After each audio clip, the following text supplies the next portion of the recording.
पारिस्थितिक तंत्र। पारिस्थितिक तंत्र के अंतर्गत जो विभिन्न प्रकार हैं, इसमें प्राकृतिक और कृत्रिम। प्राकृतिक रूप से जो स्थल में पाए जाने वाले, जल में पाए जाने वाले जो विभिन्न पारिस्थितिक तंत्र हैं, इन विभिन्न पारिस्थितिक तंत्र के अंतर्गत हमने स्थलीय पारिस्थितिक तंत्र के बारे में अध्ययन कर रहे हैं, जिसके अंतर्गत स्थलीय पारिस्थितिक तंत्र में हम देखते हैं घास के मैदान का पारिस्थितिक तंत्र। घास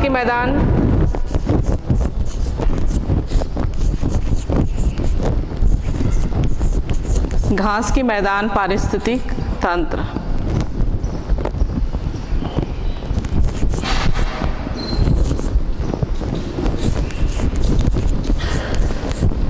घास के मैदान पारितंत्र में, जिसमें विभिन्न क्षेत्रों पर पाए जाने वाले पारिस्थितिक तंत्र अर्जेंटीना, ऑस्ट्रेलिया, रूस, तो इन क्षेत्रों पर पाए जाने वाले जो घास के मैदान हैं, इन क्षेत्रों पर बहुत अधिक घास पाई जाती है। इसमें यहाँ पर जो वर्षा होती है 25 से 75 सेंटीमीटर वर्षा पाया जाता है। यहाँ बहुत अधिक ह्यूमस पाया जाता है।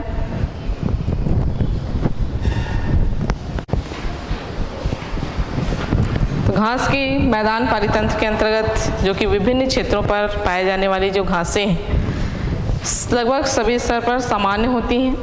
यहाँ विभिन्न प्रकार की घासें बहुत अधिक मात्रा में पाई जाती हैं। वृक्षों का अभाव होता है, बहुत दूर दूर तक बहुत कम वृक्ष इसमें पाए जाते हैं।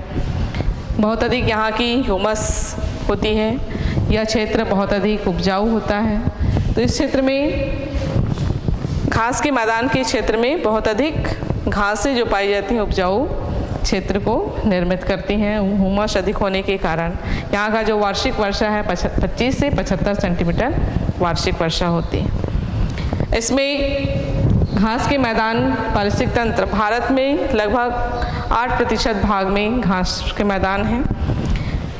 यहाँ पर भी विभिन्न घासें पाई जाती हैं जो उपजाऊ भूमि को बनाती हैं। इसके अंतर्गत हम जो विभिन्न घासें हैं, यहाँ पाई जाने वाली जो अजैव घटक होंगी, जो भी पारितंत्र हैं, उन सब में पारितंत्र अजैव घटक और जैव घटकों से मिलकर बने हुए हैं। अजैव घटक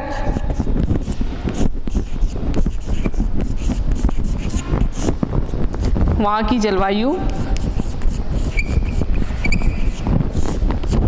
और कार्बनिक पदार्थ, जिसके अंतर्गत carbon dioxide, hydrogen, oxygen, nitrogen आदि ये खनिज तत्व वहाँ के अजैव घटकों के रूप में होंगे।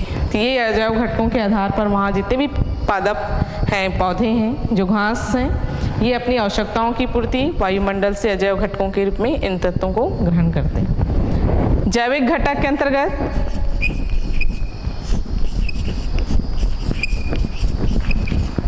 जैविक घटक में मुख्य रूप से वहाँ की जो पादप है, घास, ये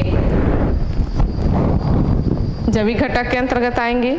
और वहाँ पाए जाने वाले जो जंतु हैं वो उपभोक्ता होंगे। और अंत में पादप और जीवों की मृत्यु के बाद अपघटित करने वाले जो जीवाणु होंगे वो अपघटक होंगे। तो इस जैविक घटक के अंतर्गत हम देखते हैं उत्पादक। तो विभिन्न घास के मैदान में विभिन्न प्रकार की जो पादप हैं, घासें हैं, ये प्राथमिक उत्पादक हैं। इन उत्पादकों को घास, यहाँ की हर एक पादप उत्पादक होंगे जो भोजन का निर्माण करते हैं, प्रकाश संश्लेषण की क्रिया करते हैं।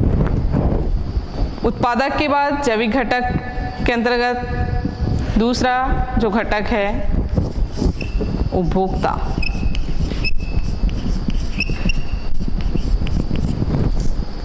उपभोक्ता की श्रेणी में इन्हें इनके जीवों के आधार पर प्राथमिक, द्वितीयक, तृतीयक उपभोक्ता की श्रेणी में बांटते हैं।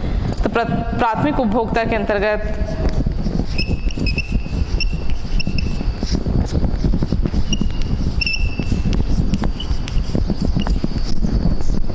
सभी शाकाहारी जो जंतु हैं, घास को खाने वाले जितने भी शाकाहारी जंतु हैं, शशक,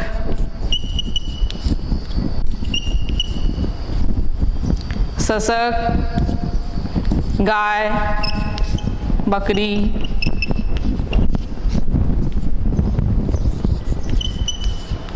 भेड़, ये आदि शाकाहारी जंतु हैं।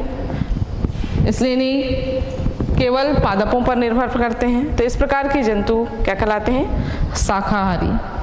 ऑर्निवोरस, हर्बीवोरस जो शाकाहारी हैं, शाकाहारी यानी जो पेड़ पौधों का भोजन के रूप में उपयोग करते हैं, उन्हें हम प्राथमिक उपभोक्ता के अंतर्गत रखते हैं। इसी के अंतर्गत द्वितीयक उपभोक्ता,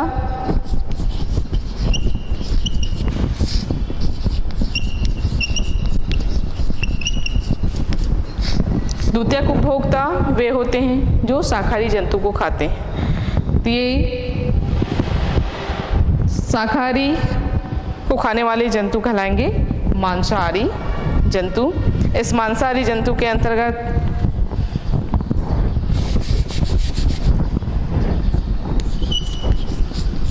मेंढक, सियार,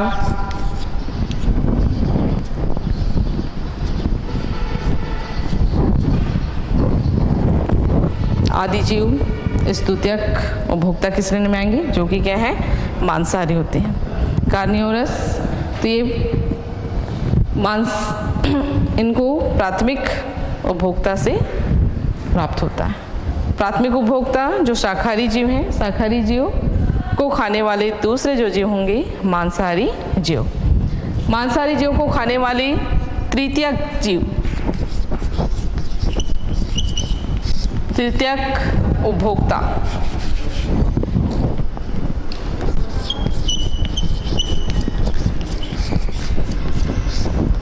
तृतीयक उपभोक्ता के अंतर्गत ऐसे जीव आते हैं जो द्वितीयक उपभोक्ता को खाने वाले जीव, और इस तृतीयक उपभोक्ता को सर्वश्रेष्ठ जीव भी कहा जाता है, क्योंकि इस जीव को किसी के द्वारा नहीं खाया जाता। इसके अंतर्गत जैसे कि सर्प, मोर, बाज, शेर, चीता, ये ऐसे जीव हैं जो किसी दूसरे जीवों के द्वारा नहीं खाए जाते। इन जीवों को कहा जाएगा तृतीयक उपभोक्ता या सर्वोच्च उपभोक्ता। तो इस तरह से हम इनमें जो घास के मैदान पारितंत्र में वही जैव और अजैव घटकों से मिलकर बने होते हैं। जैव और अजैव घटक ही आपस में पारस्परिक क्रियाओं के द्वारा जीवों के लिए विभिन्न आवश्यकताएं पूर्ति करते हैं। जैविक घटक के अंतर्गत उत्पादक, उपभोक्ता और तीसरा आता है अपघटक।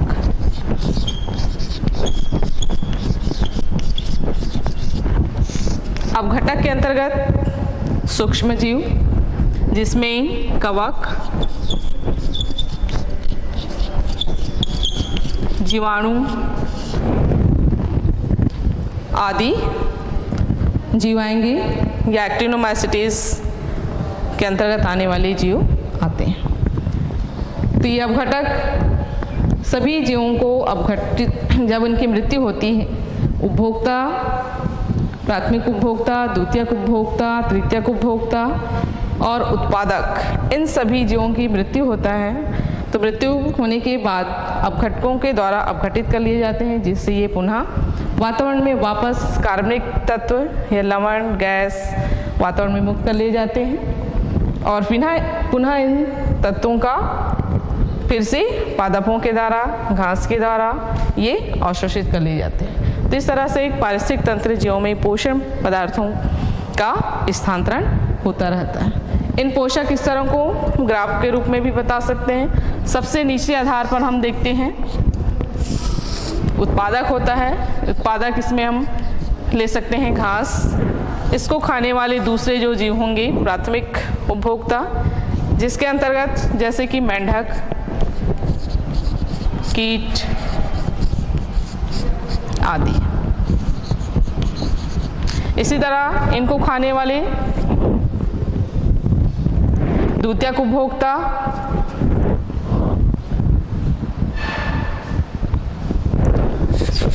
इसमें प्राथमिक उपभोक्ता के अंतर्गत कीट, टिड्डे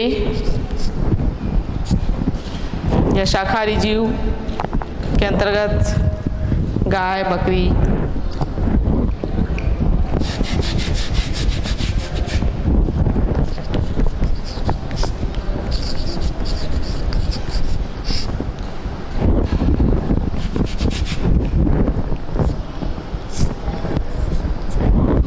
ये प्राथमिक उपभोक्ता हुआ।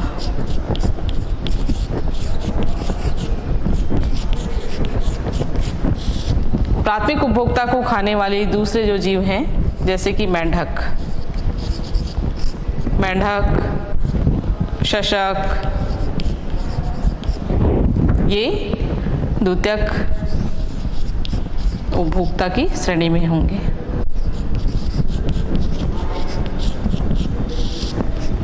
अंतिम जिसके किसी के द्वारा नहीं खाया जाता जैसे कि मोर, सर्प, बाज, ये ऐसे जीव हैं जो किसी के द्वारा नहीं खाए जाते, तृतीयक उपभोक्ता के अंतर्गत आएंगे। घास मुख्य रूप से उत्पादक है जो सभी जीवों के लिए भोजन का निर्माण करते हैं और पोषक पदार्थ इन उपभोक्ताओं में प्राथमिक, द्वितीयक, तृतीयक उपभोक्ताओं में भोज्य पदार्थ स्थानांतरित होते हैं। सभी जीव हैं, ये जीव जब इनका अपघटन होता है या मृत्यु होता है तो सभी जीव अपघटक के द्वारा अपघटित कर लिए जाते हैं और फिर से वातावरण में कार्बनिक पदार्थ वापस आ जाते हैं और फिर पौधों के द्वारा अवशोषित कर लिया जाता है। तो ये था घास के मैदान की पारिस्थितिक तंत्र। इसी तरह हम मरुस्थलीय पारिस्थितिक तंत्र भी देखते हैं।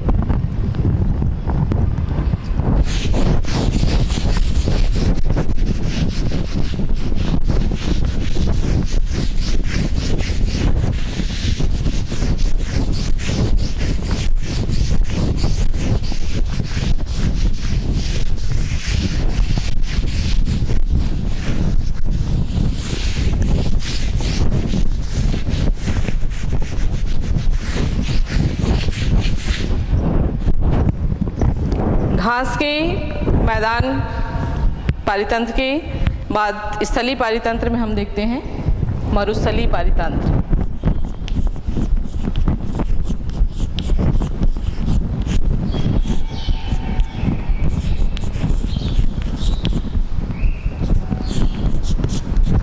इस पारितंत्र के अंतर्गत यह क्षेत्र बहुत अधिक गर्म होता है। यहाँ की जलवायु बहुत अधिक गर्म होती है, वर्षा कम होती है।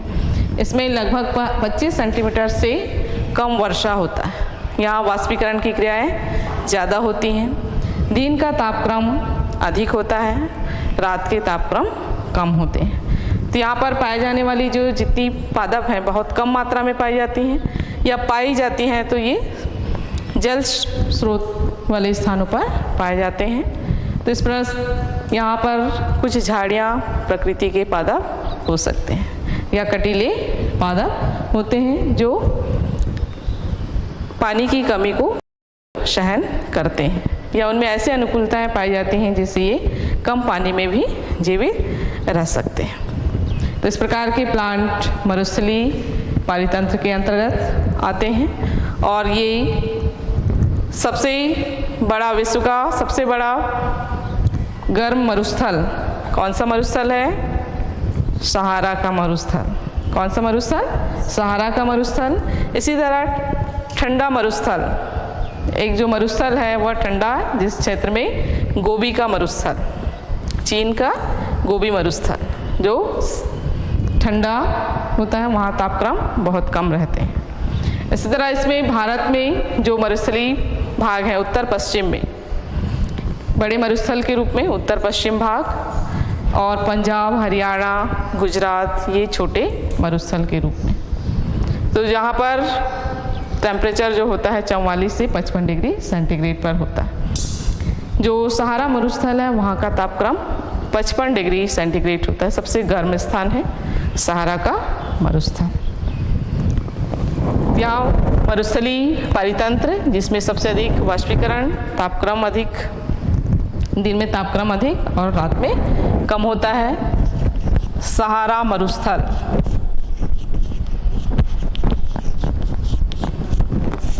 ये गर्म मरुस्थल, विश्व का सबसे बड़ा गर्म मरुस्थल।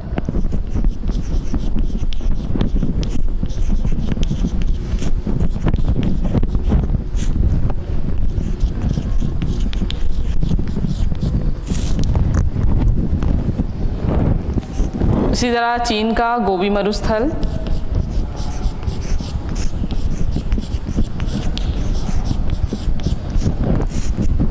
ठंडा मरुस्थल।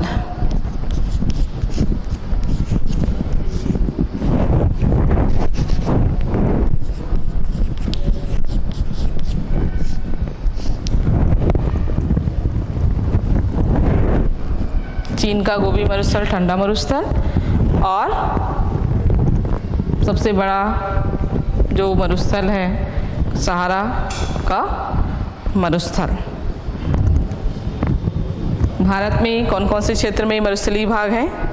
पश्चिम, उत्तर पश्चिम भाग बड़ा क्षेत्र होता है मरुस्थल का, और छोटा है हरियाणा, पंजाब और गुजरात। भारत में मरुस्थलीय क्षेत्र उत्तर पश्चिम।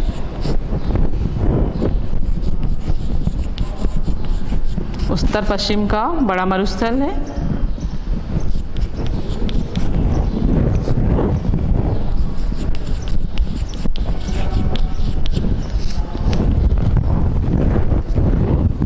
छोटे मरुस्थल के रूप में हैं हरियाणा, पंजाब, गुजरात।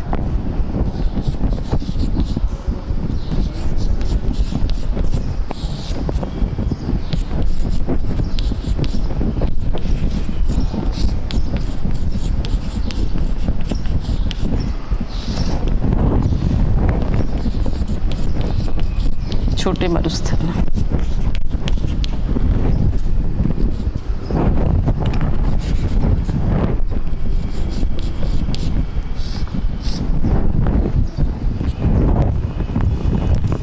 तो इस तरह से, और यहाँ का जो टेम्परेचर होता है 44 डिग्री सेंटीग्रेड से 55 डिग्री सेंटीग्रेड तक तापमान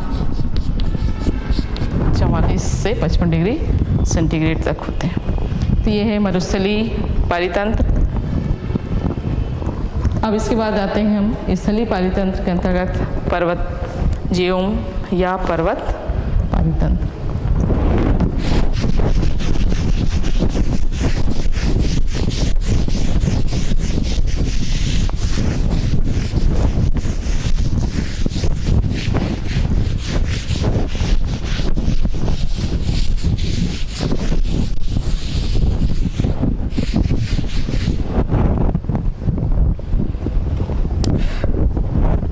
पर्वतीय जियोम, पर्वत जियोम या परितंत्र, यहाँ पर भी पाए जाने वाले विभिन्न ऊंचाइयों पर अलग अलग प्रकार की वनस्पतियाँ पाई जाती हैं। नीचे स्तर पर सदाबहार वन पाए जाते हैं। जैसे जैसे पर्वतों की ऊंचाइयाँ बढ़ती जाती हैं, इनमें जो पाई जाने वाली पादप हैं, इनमें विभिन्न क्षेत्रों में पाई जाने वाली पादपों की जो जातियां हैं ये बदलती जाती हैं। सबसे नीचे स्तर पर सदाबहार उष्णकटिबंधीय पादप पाए जाते हैं, जिसमें हमेशा सदा हरा भरा पादप दिखाई देंगे।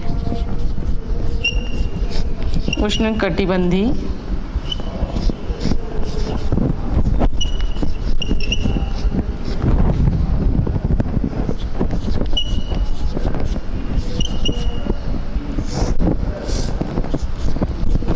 सदाबहार वन।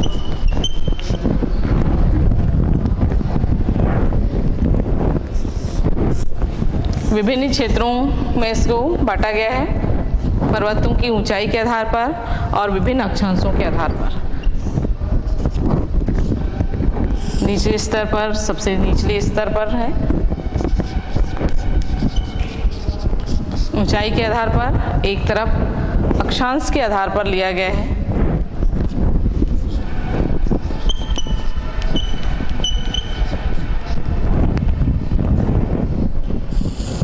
तो ऐसे क्षेत्र जहाँ पर उष्णकटिबंधीय सदाबहार वन है, वहाँ पर सदाबहार वृक्ष होंगे, बड़े पत्तियाँ वाले वृक्ष होंगे। और इसके बाद जैसे ही ऊपर की ओर ऊंचाई बढ़ती जाता है तो ये मरुस्थलीय क्षेत्र का निर्माण होता है। मरुस्थलीय भाग जिसमें तापक्रम अधिक होता है, यहाँ की वनस्पतियाँ इस प्रकार से अनुकूलित होती हैं कि बहुत कम पादप पाए जाते हैं, तो ये मरुस्थलीय क्षेत्र का निर्माण होता है। इसके बाद और ऊपर जाएं तो ये पर्णपाती वन में परिवर्तित हो जाते हैं।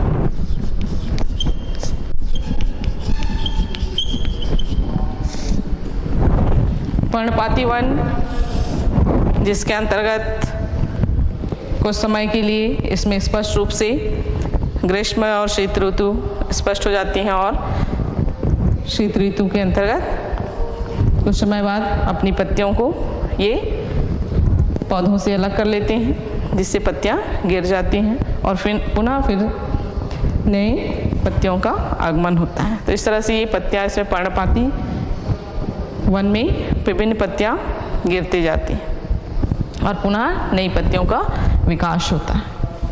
पर्णपाती जो वन है ये भी बहुत अधिक विकसित होंगे। इसके बाद आता है कोनिफर्स,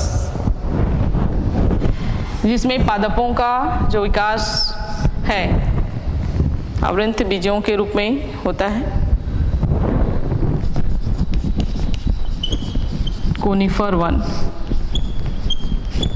कोनिफर वन जिसके अंतर्गत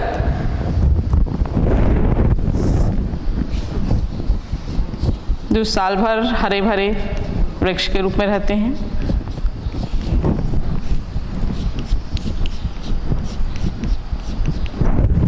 कोनिफर्स क्षेत्र कहलाते हैं। इनमें जो बीजाणु जो बनते हैं एक कोन्स के रूप में बनते हैं, तो ये कोनिफर्स प्लांट इस क्षेत्र के अंतर्गत आते हैं। इसके बाद टुंड्रा प्रदेश, जिसमें मॉसेस, लाइकेन ये टुंड्रा क्षेत्र का निर्माण करते हैं, जहाँ पर बहुत कम प्लांट होता है और कुछ समय के लिए ये जब बर्फ़ पिघलती है उसी समय यहाँ पर वनस्पतियाँ पाई जाती हैं। ऊपरी भाग जो कि जहाँ पर बर्फीला से आच्छादित रहता है, बर्फीला भाग,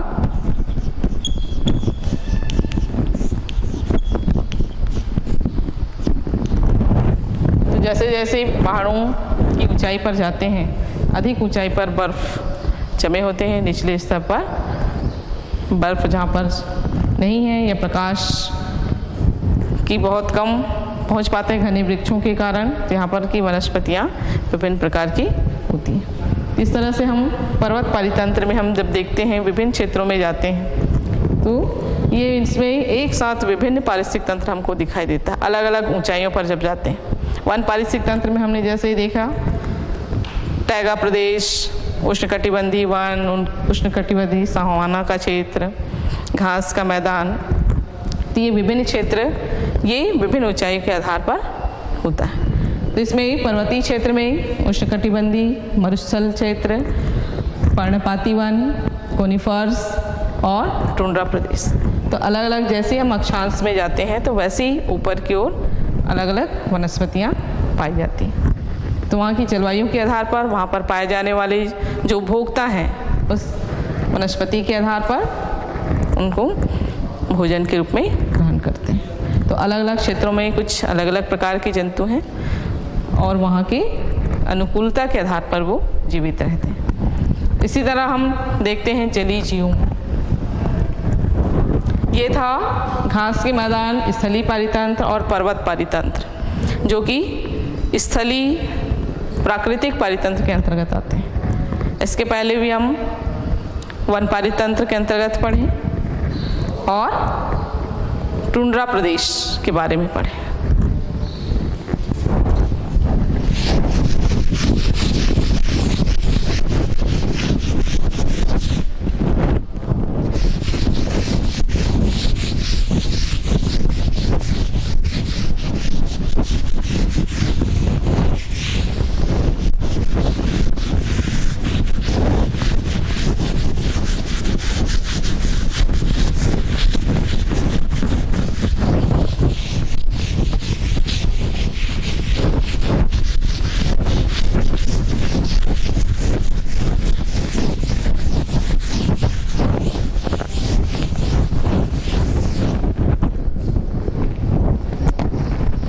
अब हम देखते हैं जितने भी स्थलीय पारितंत्र के बारे में अध्ययन किए, अब कुछ जलीय पारितंत्र के बारे में भी हम अध्ययन करते हैं। तो इसमें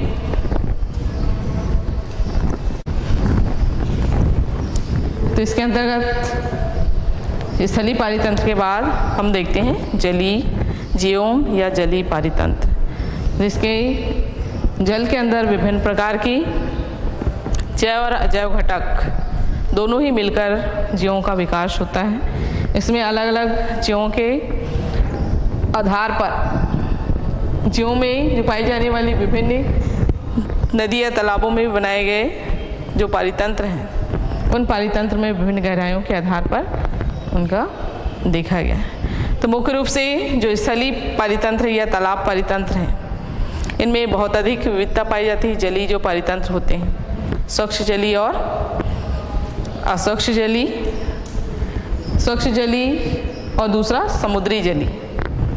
स्वच्छ जलीय में जो बहते हुए पानी से बनाए जाते हैं या नदी तालाब जो कृत्रिम रूप से बनाए गए हैं, और जो समुद्री जलीय है वहाँ पर विभिन्न नदियों के द्वारा एकत्र किए गए खनिज लवणों की मात्रा वहाँ पर ज़्यादा होती है।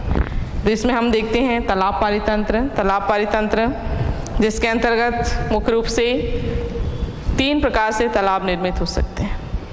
नदियों के द्वारा बहाकर लाए गए एक प्रकार से तालाब बनता है या झील जिससे बनता है। दूसरा जो स्वतंत्र रूप से किसी के द्वारा, नदियों के द्वारा नहीं लाया जाता या नदियों से कोई संबंध नहीं, ऐसा एक ताल होगा।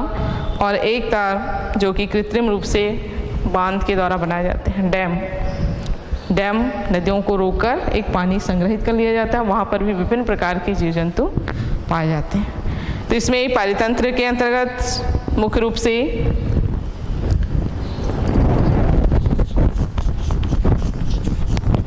जलीय जीवों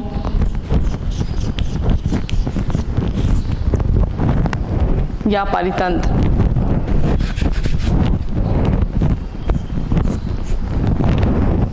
ताल पारितंत्र, जलीय जीवों के अंतर्गत हम देखते हैं ताल या तालाब।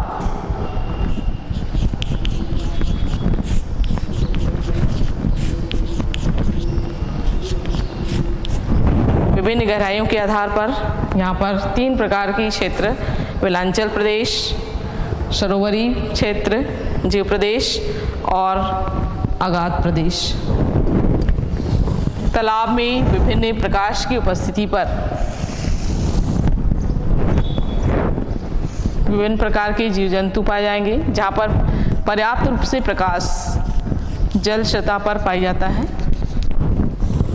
एक प्रकार का एक ताल है जिसमें विभिन्न जीव अपने जीवन यापन करते हैं। विभिन्न सेल्स, इसमें शैवाल उत्पादक के रूप में होंगे।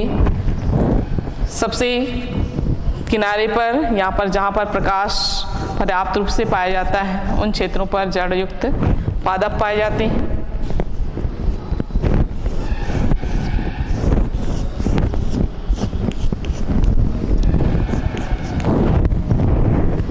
तो सबसे पहला भाग जहाँ पर पर्याप्त रूप से प्रकाश मिलता है। छोटी मछलियों के साथ यहाँ पाई जाने वाली कुछ बड़ी मछलियाँ भी हैं जो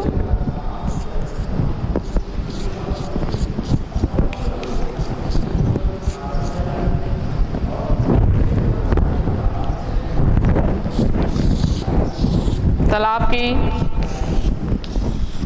अंदर ही सूक्ष्म जीवों के रूप में अपघटक भी उपस्थित हैं। जब इनकी मृत्यु होता है तो ये अपघटक सूक्ष्म जीव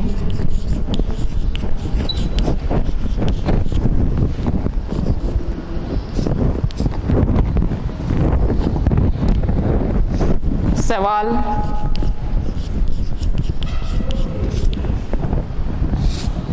कीट या प्राणी प्लावक,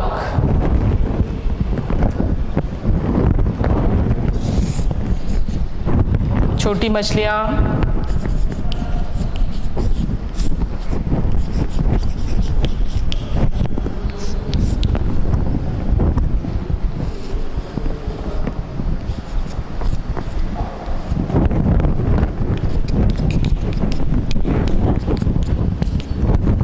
तो सामान्य रूप से हम मुख्य 3 इसके भाग देखते हैं। पहला भाग वेलांचल प्रदेश,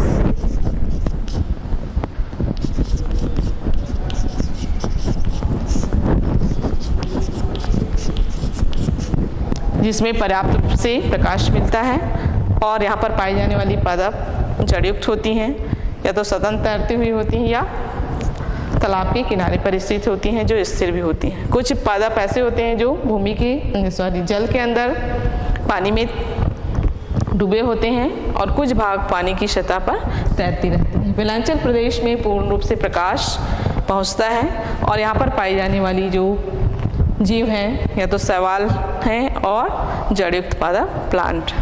यहाँ प्रकाश संश्लेषण की क्रिया पादप के द्वारा भोज्य पदार्थों का निर्माण करते हैं। प्रकाश संश्लेषण में सभी पौधे जो हरे हैं, पानी की सतह पर तैर रहे हैं या जड़युक्त पादप हैं, ये प्रकाश संश्लेषण क्रिया द्वारा अपने लिए भोजन बनाते हैं। और इन्हीं वेलांचल प्रदेश में पाए जाने वाले पादपों का उपयोग दूसरे सूक्ष्म जीव जो इनको खाने वाले जीव हैं, यहाँ पर उत्पादक के रूप में शैवाल हो सकते हैं या छोटे पादप जो जड़युक्त हैं, और कुछ हाइड्रिला प्लांट्स हैं, निम्फिया है, साल्विया है, ये प्राथमिक उपभोक्ता की श्रेणी में आएंगे।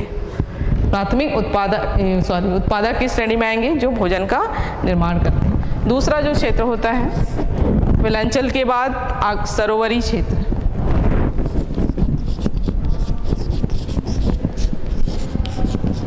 सरोवरी क्षेत्र में प्रकाश पर्याप्त रूप से पहुंचता है। तो यहाँ पर पाए जाने वाले जो पादप होते हैं और जंतु होते हैं ये तैरने वाले होते हैं, तैरते रहते हैं। ये निचला स्तर है वेलांचल क्षेत्र के बाद का स्तर, यहाँ पर भी प्रकाश पहुंचता रहता है, लेकिन ये सेकंड भाग इसमें विषमपोषी जीव आते हैं जो शाकाहारी पादपों को शाकाहारी जीव होंगे और ये वेलांचल प्रदेश में पाए जाने वाले वनस्पतियों को भोजन के रूप में ग्रहण करते हैं। तो सरोवरी क्षेत्र जिसमें प्रकाश पर्याप्त रूप से है, यहाँ पर पाए जाने वाले जो पादप या जंतु हैं ये तैरने वाले होते हैं।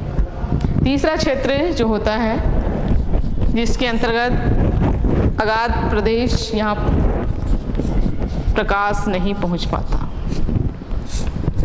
अगाध प्रदेश या अगाध क्षेत्र जिसमें प्रकाश का पूर्ण अभाव होता है और ये पूर्ण रूप से द्वितीयक उपभोक्ता वाली श्रेणी के जीवों को भक्षण करते हैं और ये निचले स्तर पर अधिक गहराइयों पर पाए जाने वाले जीव पाए जाते हैं। इसके अंतर्गत अगाध प्रदेश में सबसे पहले डेप्लिनिया, साइलोप्स, अमीबा ये प्राथमिक उपभोक्ता के रूप में होंगे। द्वितीयक उपभोक्ता के रूप में जो विषमपोषी छोटी मछलियाँ हैं या कीट हैं, जलीय कीट, ये द्वितीयक उपभोक्ता होंगी। तृतीयक उपभोक्ता में बड़ी मछलियाँ, यहाँ पाई जाने वाली विभिन्न सर्प या इस क्षेत्र से बाहर भी हो सकते हैं, यानी कि तालाब के बाहर जो उपभोक्ता है वह तृतीयक श्रेणी के अंतर्गत आएंगे। इस तरह से तालाब में हम 3 क्षेत्र विलांचल प्रदेश, सरोवरी क्षेत्र और अगाध प्रदेश देखते हैं। तो सबसे ऊपर भाग जहाँ पर पूर्ण प्रकाश प्राप्त होता है, जड़ीय प्लांट होते हैं और कुछ ऐसी पादप होती हैं जो पानी में तैरते भी रहते हैं। तो इसमें प्लांट डूबे हुए हैं और कुछ पौधों के जल की ऊपरी सतह पर होते हैं। सरोवरी क्षेत्र में इसके अंदर पाए जाने वाले जो होंगे जीव विषमपोषी होंगे और ये प्राथमिक उपभोक्ता होंगे। प्राथमिक उपभोक्ता से मतलब इसमें अमीबा है, सालोप्स है, ये छोटे सूक्ष्म जीव जो जल में पाए जाने वाले हैं, ये प्राथमिक उपभोक्ता होंगे। प्राथमिक उपभोक्ता को खाने वाले दूसरे जो जीव होंगे तृतीयक उपभोक्ता, जिसके अंतर्गत वहाँ की बड़ी मछलियाँ होंगी, वहाँ के सर्फ हो सकता है या वहाँ से हटके दूसरे पारितंत्र के जीव भी हो सकते हैं। तालाब में जो मछलियाँ हैं, इन मछलियों का उपयोग दूसरे जंतुओं के द्वारा जैसे किया जाता है, जैसे मनुष्य मछलियों को पकड़कर उन मछलियों को भोजन के रूप में उपयोग करते हैं, तो वह मनुष्य भी इस तालाब पारिस्थितिक तंत्र में तृतीयक उपभोक्ता की श्रेणी में आएंगे। तो इस तरह से हम जलीय जीवों के बारे में अध्ययन किया। तो ये थे हमारे जो प्राकृतिक पारिस्थितिक तंत्र हैं। टुंड्रा प्रदेश, स्थलीय क्षेत्र में पाए जाने वाले जितनी भी पारिस्थितिक तंत्र हैं, टुंड्रा प्रदेश के रूप में, वन पारिस्थितिक तंत्र के रूप में, मरुस्थलीय पारिस्थितिक तंत्र के रूप में, पर्वतीय पारिस्थितिक तंत्र के रूप में और देखते हैं जलीय पारिस्थितिक तंत्र में। तो सभी क्षेत्रों पर अजैव घटक एक समान ही होते हैं, लेकिन जैव घटक अलग अलग उनकी आवास के आधार पर, उनकी आवश्यकताओं के आधार पर अलग अलग देखने को मिलता है। तो इस तरह से हम जो प्रकृति में पाए जाने वाले विभिन्न क्षेत्रों में विभिन्न प्रकार के जीवों के बारे में अध्ययन करते हैं और ज्ञात करते हैं कि हर अलग अलग क्षेत्रों में उनके वातावरण के आधार पर जीव अलग अलग पाए जाते हैं। तो इसी तरह अब हम इसके अगले जो दूसरे पारिस्थितिक तंत्र हैं उनकी चर्चा करेंगे, जैसे कृत्रिम पारिस्थितिक तंत्र के अंतर्गत। कृत्रिम पारिस्थितिक तंत्र वह पारिस्थितिक तंत्र है जिसमें मनुष्य अपनी आवश्यकताओं की पूर्ति के लिए करता है।